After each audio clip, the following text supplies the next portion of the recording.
Learning success पे आप लोग का एक बार फिर से हार्दिक स्वागत है।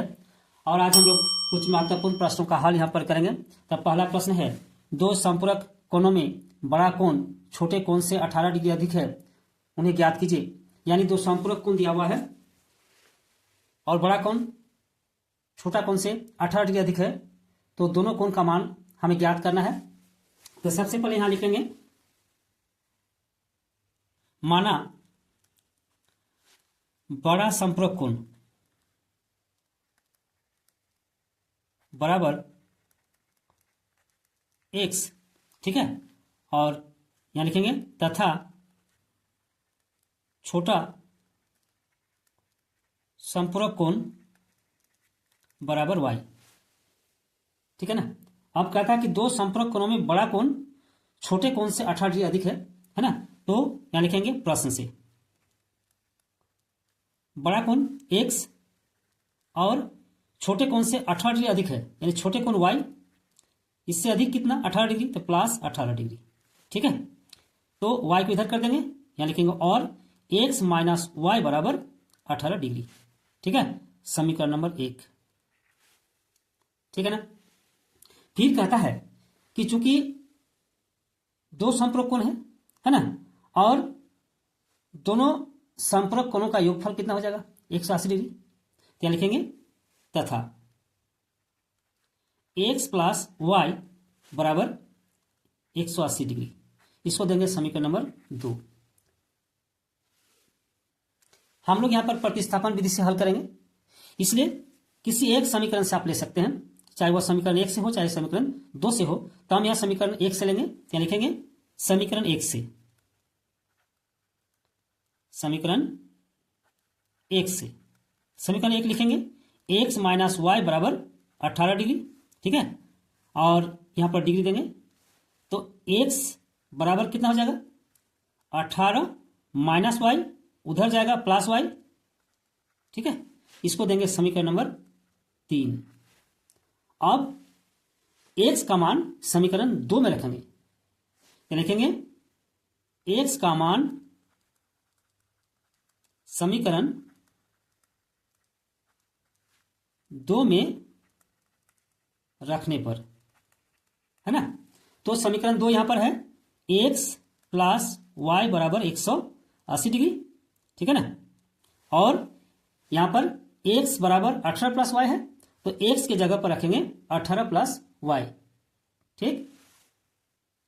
लिखेंगे और x का मान 18 प्लस वाई, तो x के जगह पर 18 प्लस वाई यानी 18 डिग्री प्लस वाई, और यहां पर है y बराबर 180 डिग्री।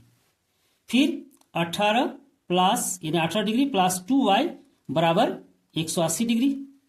अब 2y यहां और देंगे, यहां पर भी और देंगे, 2y बराबर 180 और माइनस 18 यानी 118 डिग्री माइनस 18 डिग्री। फिर और देंगे, 2y बराबर हो जाएगा, इसको घटाएंगे तो 162 हो जाएगा यानी 162 डिग्री।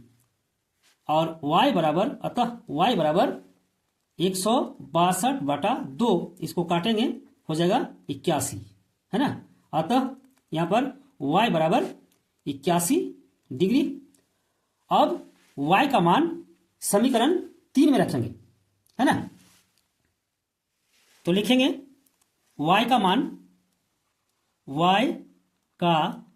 मान समीकरण 3 में रखने पर, ठीक है। और समीकरण 3 है x बराबर 18 प्लस वाई, तो x बराबर कितना हो जाएगा 18 और प्लस वाई 81 डिग्री, है ना। तो यहां पर देखिए डिग्री है, यहां डिग्री देंगे, यहां पर भी डिग्री देंगे, तो x बराबर इसको जोड़ेंगे तो कितना हो जाएगा 99 डिग्री, यानी x 99 डिग्री और y का मान 81 डिग्री। एक बार लिख लेंगे यहां पर, अतः x बराबर 99 डिग्री और y बराबर 81 डिग्री, ठीक है। और आप देख सकते हैं दोनों को जोड़ेंगे तो 180 डिग्री हो जाएगा, ठीक है। अतः यह एक दूसरे का पूरक है और यही हम लोग का आंसर है, ठीक है। अब प्रश्न संख्या 2, प्रतिस्थापन विधि से हल करें, √2x प्लस √3y बराबर 0 और √3x माइनस √8y बराबर 0। ठीक है, इसको प्रतिस्थापन विधि से हल करना है। तो सबसे पहले हम लोग इसको समीकरण देंगे। तो यहां देंगे समीकरण नंबर 1 और इसको देंगे समीकरण नंबर 2। अब हम लोग समीकरण 2 से ले लेंगे, अच्छा होगा। तो लिखेंगे समीकरण 2 से, समीकरण 2 से, ठीक है। इसको लिखेंगे √3x माइनस √8y बराबर 0। फिर √3x बराबर √8y को उधर ले जाएंगे तो हो जाएगा √8y, बायां तरफ माइनस था उधर जाके प्लस हो गया। अब x बराबर कितना हो जाएगा, √8y बाटा √3। ठीक है, इसको देंगे समीकरण नंबर 3। ठीक है, अब x का मान समीकरण 1 में रखेंगे। यहां लिखेंगे x का मान समीकरण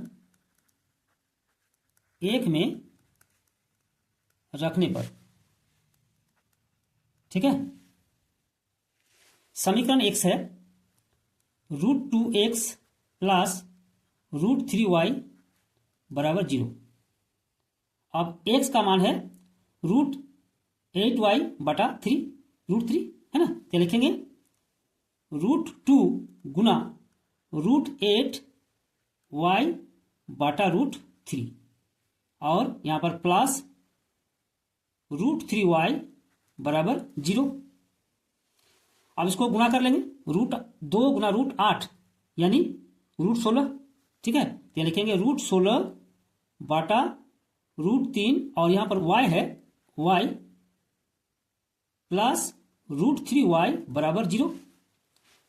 अब √16 यानी 4, 16 का वर्गमूल 4 होता है, तो यहां 4 लिखेंगे, 4 बटा √3 और यहां पर है y, है ना, यानी 4y बटा √3 प्लस √3y बराबर 0।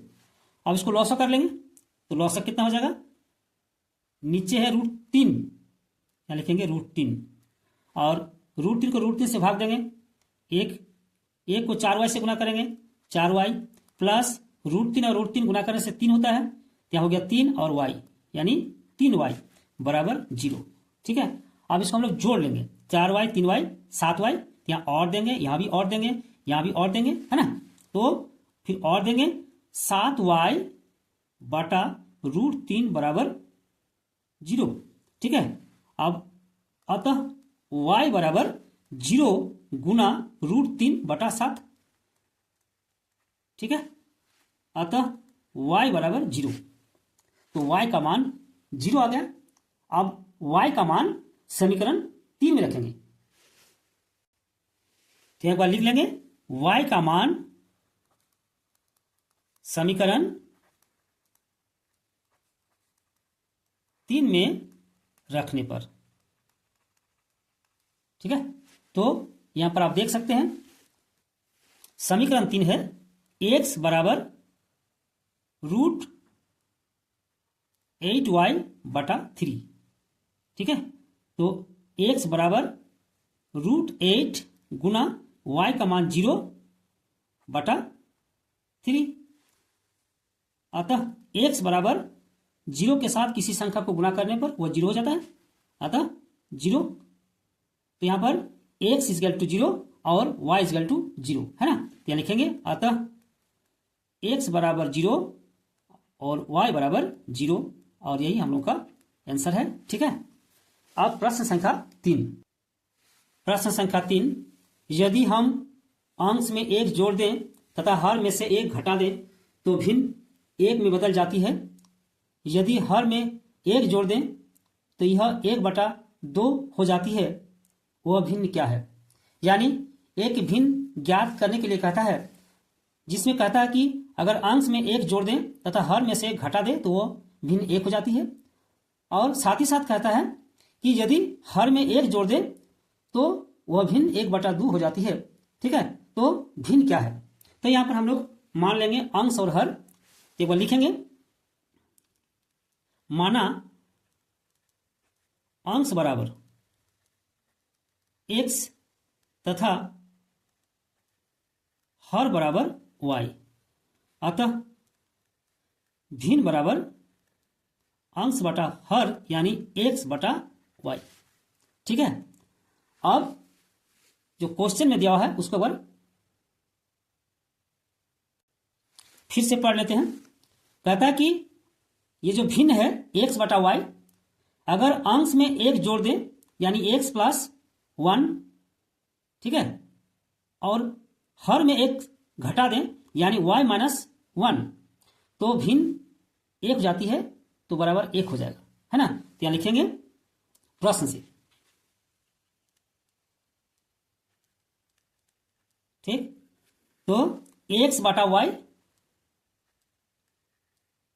अब अंश में एक जोड़ देंगे यानी x प्लस 1 और हर में से एक घटा देंगे यानी y माइनस 1, बराबर कितना हो जाएगा, एक हो जाएगा, है ना। अतः अब लिखेंगे x प्लस 1 बराबर y माइनस 1, चूंकि एक के बराबर है, ठीक है, इसलिए अंश बराबर हर हो जाएगा। अब यहां और देंगे, यहां भी और देंगे, x इधर से y है, इधर लाएंगे यानी बाएं तरफ लाएंगे तो माइनस y हो जाएगा, बराबर दायां तरफ माइनस 1 है तो माइनस 1, और बायां तरफ प्लस 1 है, दायां तरफ ले जाएंगे माइनस 1 हो जाएगा। फिर और देंगे x माइनस y बराबर माइनस 2, ठीक है, समीकरण नंबर 1। अब दूसरा शर्त कहता है कि लिखेंगे तथा, है ना। यहां पर देख लीजिए, यदि हर में एक जोड़ दें तो यह 1/2 हो जाती है, यानी आधा हो जाती है ना। तो अब हम लोग हर में एक जोड़ देंगे, फिर लिखेंगे x बटा y और हर के साथ एक जोड़ देंगे, ठीक है, बराबर 1/2 हो जाएगा। फिर इसको गुणा कर लेंगे x को 2 के साथ, यहां और देंगे तो 2x बराबर 1 के साथ इसको गुणा करेंगे यानी y प्लस 1। अब y को बाएं तरफ लाएंगे, यहां और देंगे 2x माइनस y बराबर 1, इसको देंगे समीकरण नंबर 2, ठीक है ना। अब हम लोग विलोपन विधि से इसका हल करेंगे। तो विलोपन विधि से हल करने के लिए चाहे x को हो चाहे y को हो बराबर करना पड़ता है। तो यहां पर आप देख सकते हैं समीकरण 1 में x minus y equal two minus 2 है, और समीकरण 2 में 2x माइनस वाई बराबर माइनस 1 है ना। आप देखिए यहां पर x और यहां पर 2x, y माइनस, यहां पर भी y माइनस, तो y को हम लोग काटने का प्रयास करेंगे। तो यहां पर हम लोग लिखेंगे, यहां पर देखिए माइनस चिन्ह है, यहां पर भी माइनस चिन्ह है, तो माइनस माइनस हम लोग काट नहीं सकते हैं, इसलिए चिन्ह परिवर्तन करेंगे। तो यहां लिखेंगे समीकरण 1 से समीकरण 2 को घटाने पर, है ना। यहां लिखेंगे समीकरण 1 से समीकरण 2 को घटाने पर, ठीक है। आप समीकरण 2 से 1 को घटा भी सकते हैं, या तो 1 से 2 या तो 2 से 1, है ना। तो हम लोग समीकरण 1 से समीकरण 2 को घटा रहे हैं। अब समीकरण 1 को पहले लिखेंगे ऊपर में, इसलिए x माइनस वाई बराबर माइनस 2, और ठीक इसके नीचे लिखेंगे 2x माइनस वाई बराबर 1। अब इसका चिन्ह परिवर्तन करेंगे, तो चिन्ह यहां पर देखिए 2x जो है वह प्लस है तो यह माइनस हो जाएगा, y माइनस है प्लस हो जाएगा, और 1 प्लस है माइनस हो जाएगा, ठीक है। अब हम लोग y माइनस है और y प्लस है, इसको काटेंगे, x माइनस 2x यानी माइनस x बराबर यहां पर माइनस 2 और माइनस 1 हो जाएगा माइनस 3, ठीक है। फिर यहां पर माइनस और माइनस को हम लोग काट सकते हैं, अतः x बराबर 3, ठीक है। अब x का मान हम लोग का निकल गया है। अब x का मान हम लोग समीकरण 1 में या तो 2 में रख सकते हैं, ठीक है। तो लिखेंगे यहां पर x का मान समीकरण 1 में रखने पर, ठीक है। तो यहां समीकरण 1 है x माइनस वाई बराबर -2 और x का मान है 3, यहां लिखेंगे और देंगे, यहां 3 माइनस वाई बराबर -2, फिर माइनस यहां और देंगे -y बराबर -2 और देखिए 3 है ना, ये प्लस चिन्ह है उधर जाएगा -3 हो जाएगा, फिर और देंगे -y बराबर -5, ठीक है। और यहां माइनस, इधर भी माइनस, तो दोनों को काट दिए। अब लिखेंगे अतः y बराबर 5, ठीक है। अब x का मान 3 और y का मान 5, अतः यहां लिखेंगे अतः x बराबर 3 और y बराबर 5, ठीक है। इस तरह x और y का मान निकल गया है, अतः हम लोग लिखेंगे भिन्न बराबर, अतः भिन्न बराबर कितना हो जाएगा, यहां पर भिन्न बराबर x बटा y बराबर 3/5, और यही हम लोग का आंसर है, भिन्न बराबर 3/5, ठीक है। और इस तरह आज का वीडियो यही समाप्त करते हैं। आने वाले वीडियो में हम लोग फिर एक साथ मिलेंगे, तब तक के लिए आप रिवाइज करें और मेरे तरफ से आप लोगों का धन्यवाद।